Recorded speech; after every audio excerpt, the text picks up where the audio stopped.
Watch Rick put an outboard motor and outriggers on his canoe. Doesn't hit the pontoons. The pontoons are right here. And we're good. And on the water. It's almost impossible to tip it. Even though they don't look that big, they provide enough flotation to keep it from leaning too hard. And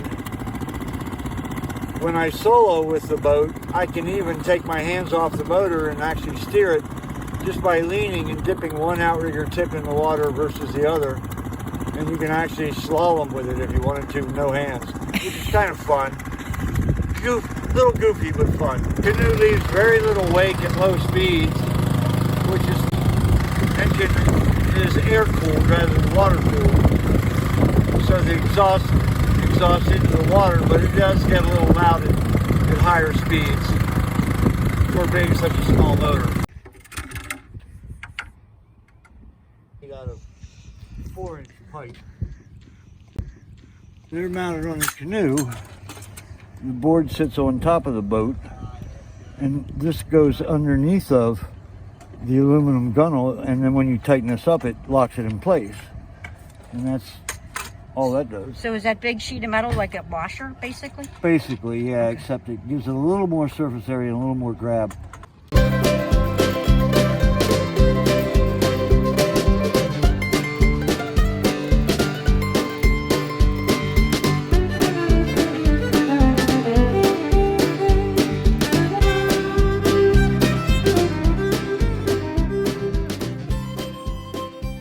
It's probably been 15 years or more since I built this contraption for the canoe. And the idea was to be able to have it very stable with an outboard motor on so that you didn't end up tipping over. And at the same time, I wanted something that I didn't have to permanently damage the canoe. So this thing all just clamps together in pieces.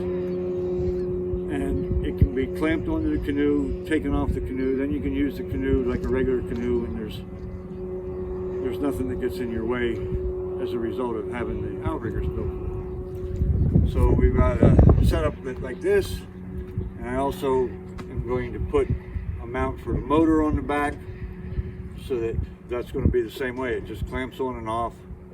All right, these are outriggers that are basically made from sewer pipe. The first set I built were much longer, and the pipe was bigger diameter, and they were so long and cumbersome that they ended up, when you weren't using the motor, they ended up being in your way. So this is just a hardware bracket, a mending plate that you would buy in a hardware store, and a couple of hose clamps on both ends. And then this is electrical conduit that I pinched the ends on and bent it with a conduit bender. Hole in it so that it lines up with the hole in these brackets. You just slide up there.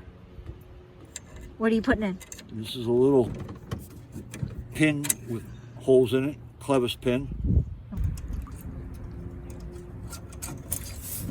The conduit's mounted to the pieces of wood, and then there's bolts and screw-on knobs underneath. Now this is just a thing that I made to help keep the water from the motor when it's running from splashing too much water into the canoe in the back.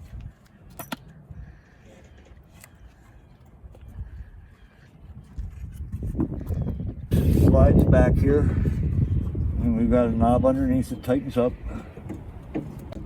Now, it sits behind where the motor is going to be. So how long would you say it takes to put it together? It depends on how good I feel on any given day, but normally if everything goes right and the bolts haven't gotten too rusted and I forgot to lube them, it takes about 15 minutes max to put it together.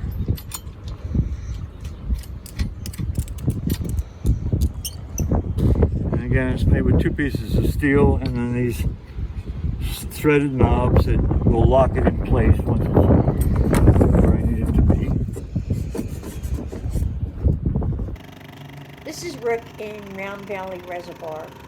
It's nice and still and calm. But ironically, the night before, it was really rough. That's where he said he actually broke the mount for his motor. But there were waves coming over the bow of the boat. It was so bad. There was actually like white caps coming in.